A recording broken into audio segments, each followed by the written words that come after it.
January 15th, 1968, Bulgaria. A man named Clive takes off her sick wife's ring and heads to the living room where he intends to perform a ritual that might make her better. He sets the table, brings out a book, and arranges a set of candles in a circle before placing the ring at the center. He dishes out paint into small containers and wipes clean a canvas, placing it in front of the table, then turns off the lights and proceeds. Reciting the words in the book, Clive attempts to summon the spirit that has possessed his wife to paint itself on the canvas. But after so many attempts and to no avail, he gets angry and turns to the window. Just when he's not looking, the paints begin to boil out and climb onto the canvas, taking form on their own. Clive notices and turns to look, but the lights go off and the room becomes dark. The painting finishes forming, revealing a naked woman.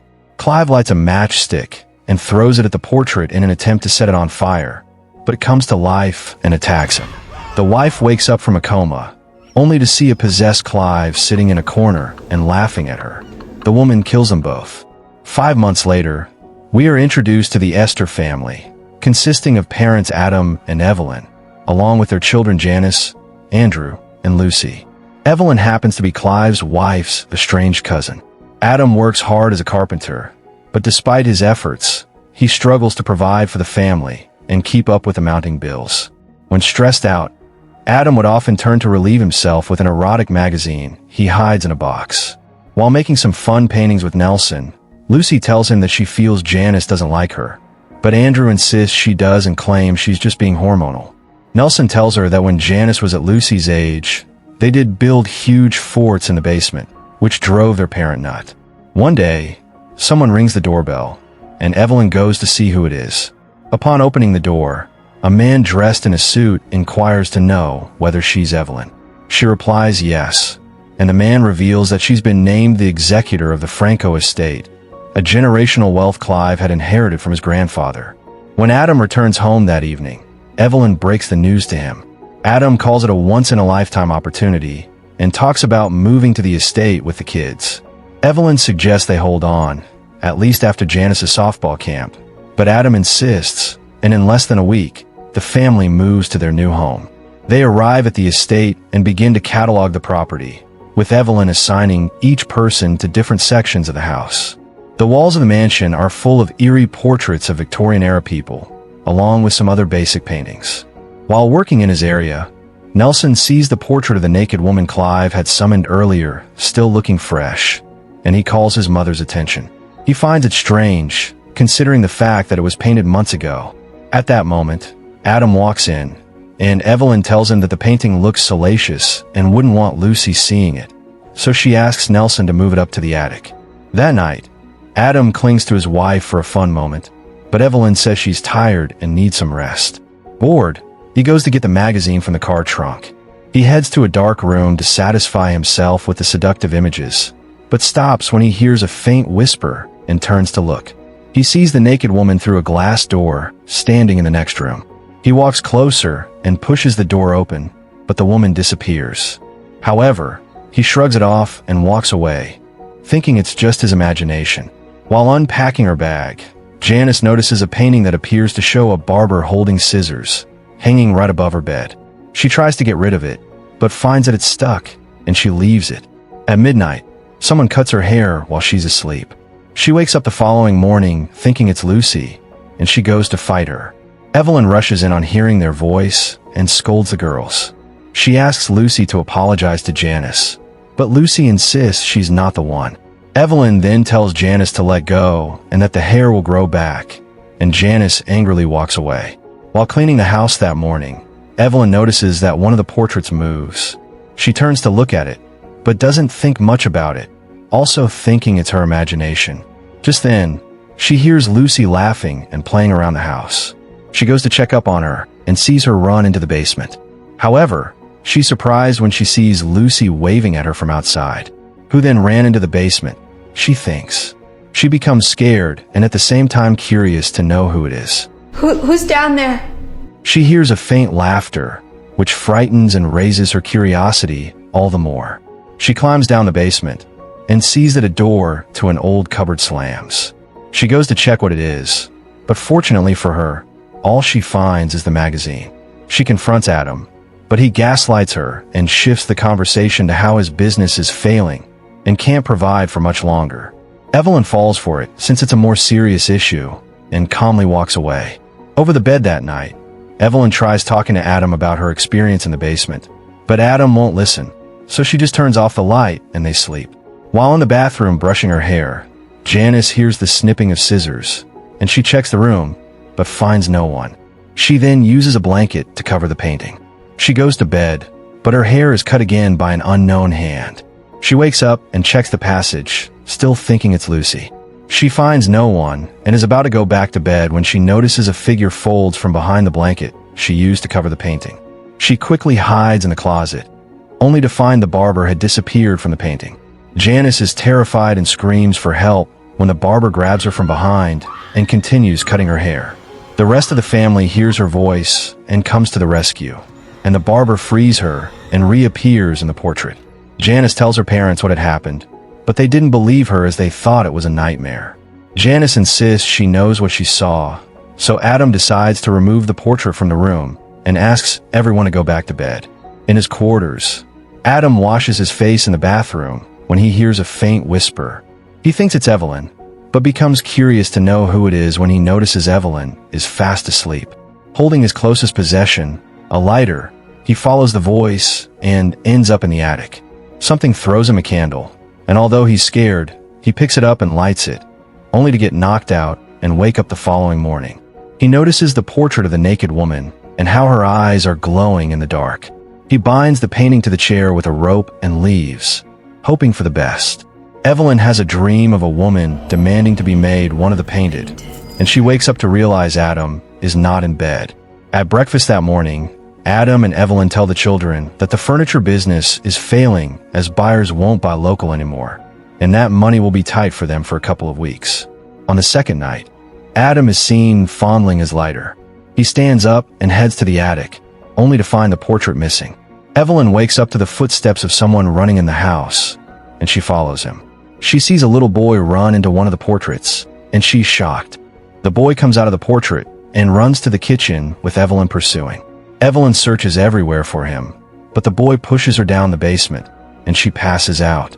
All hell breaks out when Nelson wakes up to see one of the less creepy paintings of scenery dripping out of the canvas.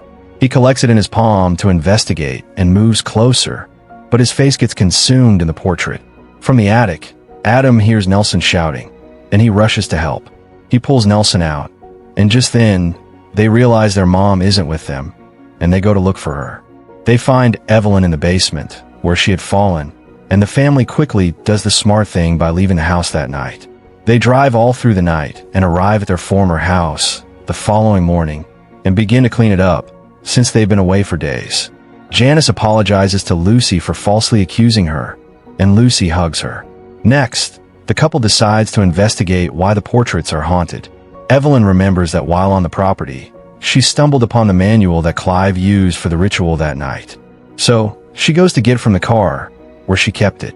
She checks the book and finds a publisher's name and address, then heads to their store. She arrives at the place and meets the bookkeeper, Leonora, who tells her about how the spirits who are summoned through art are called the Painted. She tells Evelyn that the book with her happens to be one of the last surviving manuals that explains the whole ritual. She reveals that the Franco family was one of the foremost practitioners of spirit painting, and even though the ritual was banned by the 1920s, the family possibly continued practicing it, as they believed that once you were one of the Painted, you could never truly die. The store has a basement full of such paintings, and they're kept there for safety reasons. Meanwhile, Adam conducts his own research in the library and finds out about the naked woman, as well as the members of the Franco family from that era. They both arrive home, and Adam shows Evelyn what he found. They deduce that the woman in the painting happens to be Cassandra Dubray, the secret lover of Yver Franco, Clive's great-grandfather, and the best spiritualist of his time.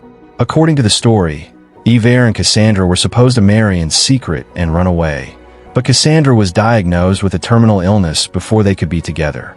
Cassandra asked Yver to make her immortal through the painting, and Yver was supposed to follow suit after she died. However, Yver chose not to kill himself, and he abandoned Cassandra's portrait to rot in the basement. Betrayed, she cursed Iver and his descendants, and eventually became a succubus who used the men of the family to kill others before killing them off, too. Adam and Evelyn realized that after Cassandra's death, the Franco family experienced a lot of murders, suicides, and disappearances. While the couple discusses further, Lucy is haunted by the kid from the painting Evelyn saw, and she's only saved by Janice after suffering a great deal of trauma. When Adam finds that one of Lucy's ordinary paintings has turned into the portrait of Cassandra once again, he puts it on the grill and burns it. However, Evelyn knows it's not enough, and the only way to get rid of the spirits is to destroy Cassandra. So Adam and Evelyn leave for the estate once again, hoping to find Cassandra's closest possession, a red necklace. That's the only object that can be used to summon her, and the couple plans to burn the painting once she's summoned. They arrive at the property, and Evelyn decides to find the necklace, while Adam burns all the remaining paintings in the house, in case they try to intervene. Evelyn does get to the necklace really quickly, and also finds countless letters between Cassandra and Iver. While Evelyn is busy uncovering secrets from history, Adam notices 3 people missing from the portraits. The 3 spirits make their way to the attic, where they attack Evelyn. Adam hears her scream, and quickly rushes to rescue his wife. The couple ends up burning every painting inside the house. Alone in the house, Nelson and his siblings shouldn't have expected to have a quiet night while their parents were out fighting ghosts. Cassandra takes control of a sleeping Nelson, who picks Lucy up while Janice doesn't understand anything that's going on. Nelson takes Lucy to the basement in an attempt to kill her. Janice tries to free Lucy, but Nelson locks the door. When Adam and Evelyn return to the house, Adam tries to tell her something, but they're alarmed by a frantic Janice, who tells them about Nelson. Adam saves Lucy, who did extremely well to avoid her possessed brother for as long as she did. They lock Nelson in the basement, while Evelyn rushes to start the ceremony to end the horror. Evelyn brings the canvas that Cassandra appeared from, and Adam nails it to the stand before they start the ritual. To their surprise, the empty canvas now has Cassandra in it. They try to summon Iver, but nothing happens. Evelyn finds out through the book that the ritual can't be successful if the spirit you're calling for isn't willing to participate.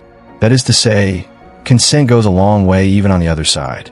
Adam, however, finally reveals to Evelyn that he and Cassandra hooked up when he was at the estate earlier. He realizes that she needs a sacrifice, and if not Iver, it has to be him. Before Evelyn even processes the whole thing, she finds that Adam has already stabbed himself, leaving his lighter in the middle of the altar. Meanwhile, Cassandra-possessed Nelson is still on the hunt, as he bangs the door repeatedly while Evelyn tries to get over the death of her husband. She still rises to the occasion and summons Adam's spirit to join the painting. Adam appears beside Cassandra, but Evelyn notices Nelson is still possessed, as Cassandra has a wicked smile in the painting. Nelson attacks Evelyn, and as she struggles for her life, Janice comes through just in the nick of time to try and save her mother. Janice understands that Evelyn is trying to reach for the lighter, and Janice burns the painting.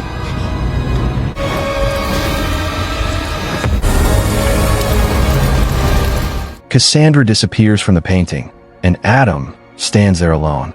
Nelson is okay, unaware of everything that's happened. The kids notice their dad's body, and the curse on the Franco family is lifted in exchange for Adam's life. Adam's portrait ends up in the attic of the bookstore, where the other paintings are kept.